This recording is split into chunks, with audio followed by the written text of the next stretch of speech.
Hi guys, welcome back to my channel. आज मैं आपके साथ शेयर करने वाली हूँ एक easy peasy salad recipe. So this salad recipe is super quick to make and you can snack upon it at any time of the day. ये बहुत ही कम इंग्रेडिएंट्स के साथ बन जाती है। मेरे पास जो भी घर में अवेलेबल था, specially during this lockdown time, मैंने वो यूज़ किया है इस सैलड में। So without wasting any time, let's just get started. I'm using a finely chopped apple here. Apple आप ज़रूर यूज़ करिएगा इस रेसिपी में। और मैं ऐड करने वाली हूँ मेलन। मेलन की जगह आप कोई और फ्रूट ऐड कर सकते हो, लाइक ग्रेप्स और एनी अदर फ्रूट। मैं एक बोल full of walnuts, chopped walnut भी यूज़ कर रही हूँ। वॉलनट ज़रूर ऐड करिएगा।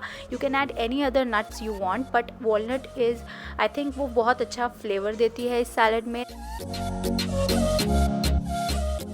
Next I'm adding 3 spoon of mayonnaise. You can add cream as well, but I believe mayonnaise का टेस्ट ज़्यादा अच्छा आएगा बिकॉज इसमें सॉल्ट ऑलरेडी होता है और भी बाकी चीज़ें होती है।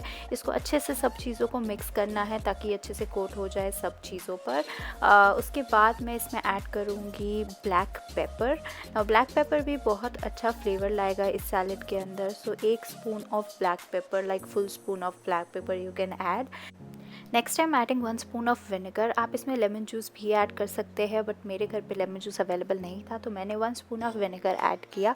उसके बाद मैं इसे एक बोल में ट्रांसफ़र कर रही हूँ उसको फ्रिज में रखने के लिए। I like my salad to be chilled, and अगर आपको सैलड चिल्ड और ये नॉर्मल टेम्परेचर पर पसंद है तो आप फ्रिज में ना रखें। अदरवाइज़ मुझे तो सैलड बहुत ठंडी ठंडी अच्छी लगती है। एंड फाइनली हमारी एप्पल वॉलनट सैलड रेडी है। Do try this out and let me know in the comment section below आपको ये सैलड कैसी लगी। और अगर आपको ये वीडियो पसंद आई है तो please do not forget to like this video और मेरे चैनल को सब्सक्राइब ज़रूर करिएगा अगर आपने अभी तक सब्सक्राइब नहीं किया है।